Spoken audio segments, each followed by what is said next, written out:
सो hey everyone, welcome back. तो इस video में हम करने वाले हैं इंग्लिश का practice set 2 4 July exams.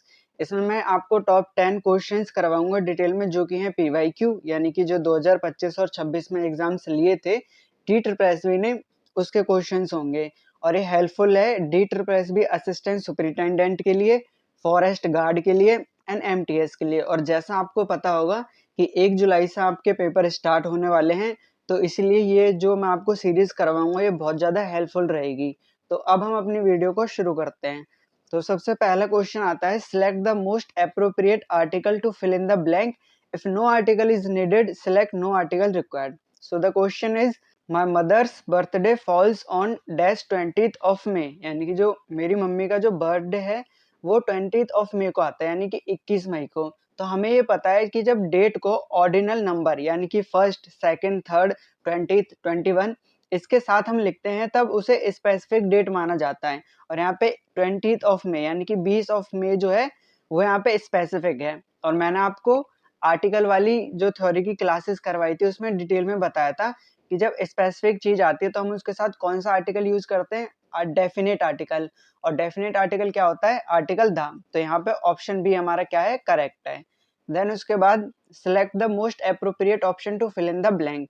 So the question is, we enjoyed a dash evening by the fireplace. तो यहाँ पे फायर प्लेस का मतलब क्या होता है? फायर प्लेस का मतलब अगर आप जानते होगे तो अंगीठी बोलते हैं। जैसे कि कमरे में एक जगह होती है ना जहाँ हम हाथ सेकने के लिए आग जलाते हैं, तो उसको हम अंगीठी बोलते हैं, उसको फायर प्लेस बोलते हैं। तो हमने एंजॉय करी एक इवनिंग, कहाँ पे, फायर प्लेस, यानी कि वहाँ पे हाथ सेक के। तो इसमें मोस्ट अप्रोप्रिएट ऑप्शन क्या बैठ सकता है? तो पहला है हमारा ट्रैंक्विल। ट्रैंक्विल का मतलब क्या होता है?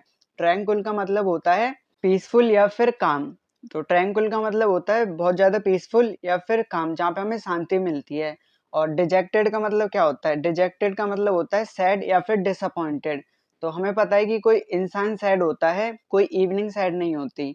और ग्लूमी का मतलब होता है डार्क या फिर डिप्रेसिंग। और बॉइस्चरस का मतलब क्या होता है? बॉइस्चरस का मतलब होता है बहुत ज्यादा नॉइजी या फिर energetic.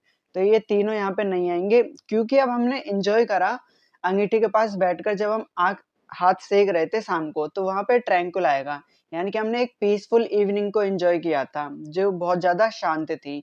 So the option A is correct. Then next question, the dash road conditions led to many accidents. तो जो रोड की कंडीशन थी उसकी वजह से क्या हुआ, बहुत सारे एक्सीडेंट्स हो गए। तो किसकी वजह से हो सकते हैं? अर्बेन। अर्बेन का मतलब क्या होता है? अर्बेन का मतलब होता है पोलाइट या फिर सोफिस्टिकेटेड। और रोड जो होती है वो अर्बेन नहीं होती, यानी कि पोलाइट नहीं होती। तो ये तो हमारे यहाँ पे नहीं होगा। अब पैरेलस। पैरेलस का मतलब क्या होता है? पैरेलस का मतलब होता है डेंजरस। तो ऑप्शन बी ही हमारे यहाँ पे करेक्ट होगा। The perilous road conditions led to many accidents, यानी कि जो खतरनाक कंडीशंस थी रोड की, यानी कि रोड खतरनाक थे, तो इसी की वजह से क्या हुआ, बहुत सारे एक्सीडेंट्स हुए। So the option B is correct. Innocuous का मतलब क्या होता है? इनोक्वस का मतलब होता है हार्मलेस। एरिड का मतलब होता है ड्राई या फिर सूखा। तो ऑप्शन बी यहाँ पे करेक्ट है। देन एंटोनियम बताना है हमें। Even after a sluggish start at the beginning of the academic year. यहाँ पे हमें स्लगिश का एंटोनियम बताना है, यानी कि इसका opposite. The under achievers swiftly match the standards of the toppers by year and. यहाँ पे क्या कहानी चल रही है वो बताता हूँ मैं आपको। तो देखो, जो अकेडमिक ईयर की शुरुआत हुई थी ना वो बहुत स्लगिश तरीके से हुई थी, यानी कि लेजी तरीके से हुई थी। पर जो अंडर अचीवर्स थे, यानी कि एवरेज से जो थोड़ा नीचे बच्चे थे पढ़ाई में, उन्होंने मैच किया किनके स्टैंडर्ड्स को, टॉपर्स के स्टैंडर्ड को। यानी कि वो टॉपर्स की तरह बनने लगे थे। कब? ईयर एंड पे, मतलब जब साल खत्म हो रहा था उसके चलते चलते। तो हमें स्लगिश का एंटोनियम बताना है। तो हम देख रहे हैं अपने क्वेश्चंस को। एलेक्रिटस का मतलब क्या होता है? एलेक्रिटस का मतलब होता है एक्टिव होता है, कोई इंसान जो एक्टिव होता है, या फिर एगर होता है, या फिर चीयरफुल और जो बहुत जल्दी एक्ट करता है। तो यहाँ पे ऑप्शन ए ही हमारा करेक्ट है। क्यों? क्योंकि स्लगिश का मतलब होता है लेजी, और उसी का अपोजिट होता है एलेक्रेटस। एलेक्रेटस का मतलब होता है कोई इंसान जो कि एक्टिव होता है या फिर एगर होता है। और फिर उसके बाद नेक्स्ट ऑप्शन हम देखते हैं, एस्ट्यूट। एस्ट्यूट का मतलब होता है इंटेलिजेंट, तो ये तो यहाँ पे होगा नहीं। फिर एट्रिशनल। एट्रिशनल का मतलब होता है कोई भी चीज में धीरे धीरे घटावट होना, यानी कि ग्रेजुअल रिडक्शन। एल्ट्रिस्टिक का मतलब क्या होता है? एल्ट्रिस्टिक का मतलब होता है कोई एक ऐसा इंसान जो कि सेल्फलेस है, यानी कि दूसरों की मदद करता है, दूसरों के बारे में अच्छा सोचता है, तो ये भी यहाँ पे नहीं होगा, तो ऑप्शन ए ही यहाँ पे क्या होगा, करेक्ट होगा। Then most appropriate meaning of the given idiom, to have a bee in one's bonnet, तो किसी के बोनट में बी होना, इसका मतलब क्या होता है, ये मैंने आपको कराया हुआ है, जो आप अगर इडियम की क्लासेस देखोगे तब आपको पता चल जाएगा। तो इसका मतलब होता है to have an obsession or pre occupation with a particular idea, मतलब कोई इंसान किसी चीज के बारे में बार बार सोच रहा है, एक ही आइडिया के बारे में, तो उसको हम बोलते हैं to have a bee in one's bonnet, तो ऑप्शन बी यहाँ पे करेक्ट है। देन उसके बाद इनकरेक्टली स्पेल्ड वर्ड, यहाँ पे हमें इनकरेक्ट स्पेलिंग बतानी है, तो गारंटी की तो सही है, तो ये तो होगा नहीं।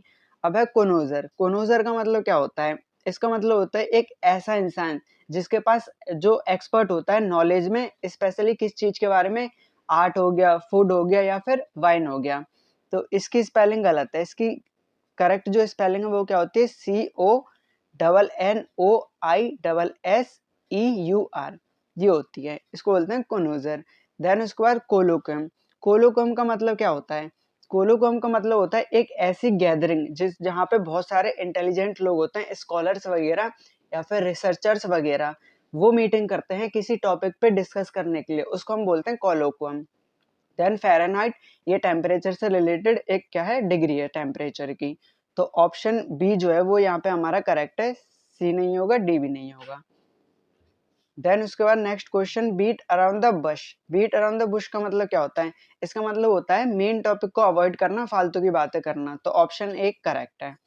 देन उसके बाद आर्टिकल वाला question, my daughter played dash cello so well at the church that she received an offer from a popular band, तो मेरी जो डॉटर थी उसने सेलो, सेलो एक म्यूजिकल इंस्ट्रूमेंट होता है जो कि चर्च में बजाया जाता है, उसको इतना अच्छे से बजाया, उसको इतना अच्छे से प्ले करा कि उसको एक ऑफर रिसीव हुआ, कहाँ से, एक पॉपुलर बैंड से, तो इसमें हमें आर्टिकल बताना है। तो हमें पता है कि जो सेलो है म्यूजिकल इंस्ट्रूमेंट्स के साथ हम कौन सा आर्टिकल यूज करते हैं, डेफिनेट आर्टिकल, और डेफिनेट आर्टिकल कौन सा होता है, आर्टिकल द, ऑप्शन सी यहाँ पे करेक्ट है। The next question, the climate in this region is becoming dash extreme due to global warming, तो देखो हमें यहाँ पे एक चीज पता है, यहाँ पे बिकमिंग कंपैरिजन हो रही है, तो इस रीजन का जो क्लाइमेट है वो एक्सट्रीम होता जा रहा है, किसकी वजह से, ग्लोबल वार्मिंग की वजह से।